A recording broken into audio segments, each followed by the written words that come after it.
So, good evening, everybody. Thank you very much for coming out. Appreciate it.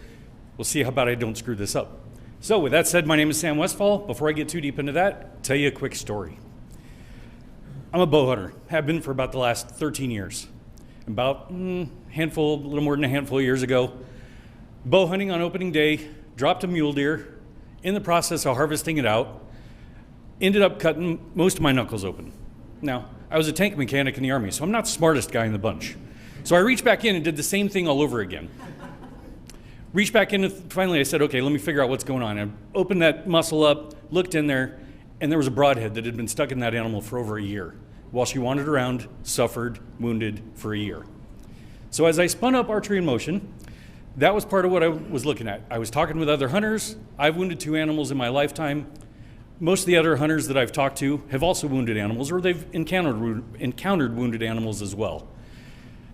Come to find out, as I got deeper into it, about 300,000 animals are wounded each year. Yeah, that's a hard picture to look at, I'm sorry. But everybody else got to do their emotions, so do I. So about 300,000 big game animals are wounded across the US each year. Part of what Archery in Motion is about is stopping or reducing the number of wounded animals by allowing hunters and recreational shooters to practice on a moving target. So that's kind of what we're all about. So it's for any gun range, any archery range, any tactical trainer, law enforcement, military, hunting ranch, you name it, the platform can support virtually any target, and that's what I've got sitting over there is a couple of foam archery targets, steel plate, cardboard for IDPA, USPSA, IPSC, 2-gun, 3-gun, Indoor Combat League, just to give you some scenarios of where that plays out as. All right, so why us? Renewed customer engagement for the archery or gun range. You've got also coaching opportunities because most people don't practice on moving targets. This is a new concept. For centuries, whether archery or firearms have practiced on stationary circular targets. Still stationary circular targets over there, but now we're making a move. Now we're making it a bit more challenging. By doing that, we're encouraging a little bit of coaching opportunity for the ranges, as well as for the shooters themselves. It is the future of shooting sports. I have a couple competitors. They're probably 1 or 2 a little bit ahead of where I am. Most of them, I started this in February, most of them are already behind where I am. That platform can support anything from a squirrel all the way to a full-size standing elk or the steel plate cardboard. Most of my competitors either play in the archery space or in the firearm space, but they don't cross the line.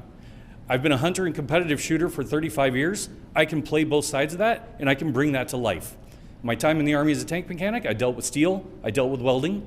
I spent the next 22 years out of the Army working as an IT, so multiple industries, a lot of different technology. And again, that hunter aspect, huge perspective of what I bring to the table here. 8-foot model starts at $1,600.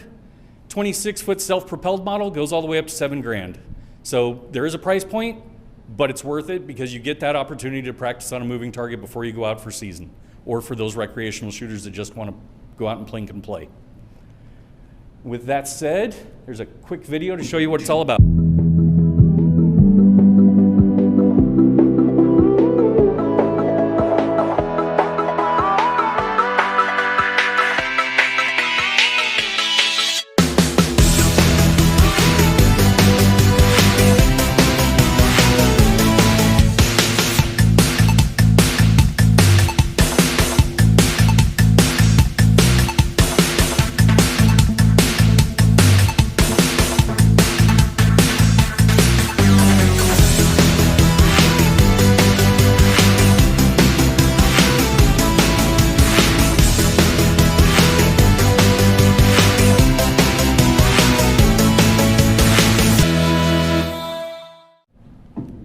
All right, so with that said, I'll be over at the side of the table, bright orange table.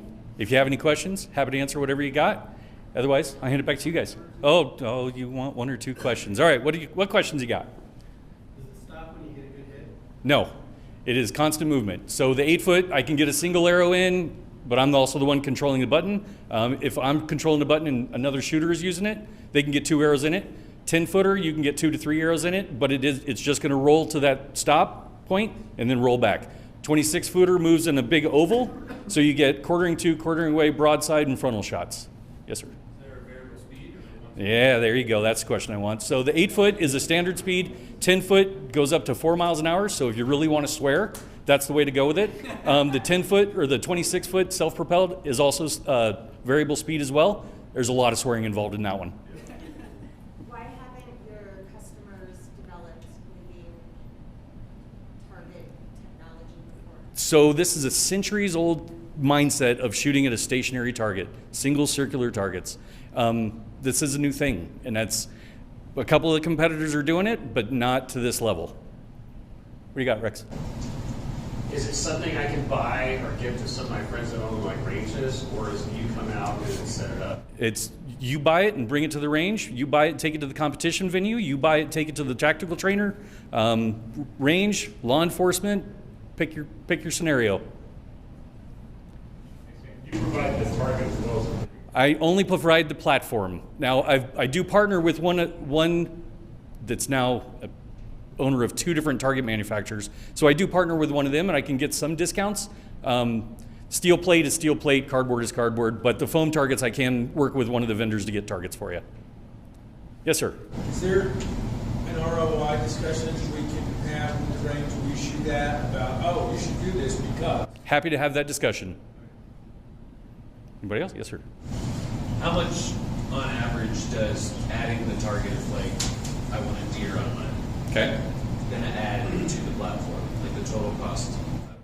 So the little elk that's over there is about $250 on Amazon on sale. The Sasquatch is about $400.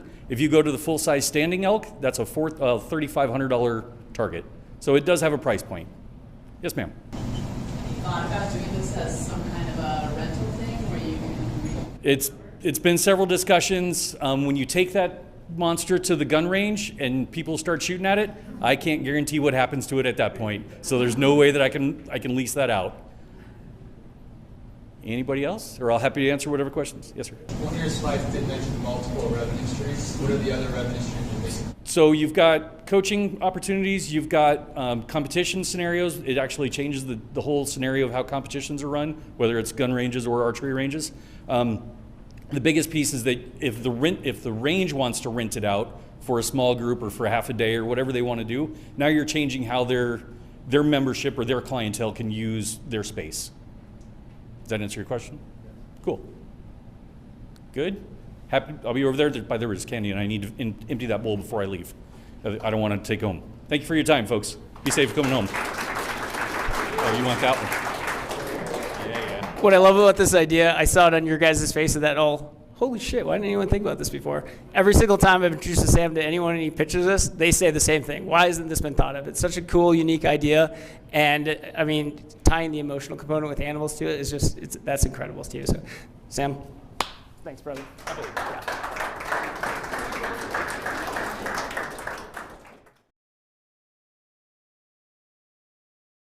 Look, Mom. I made that.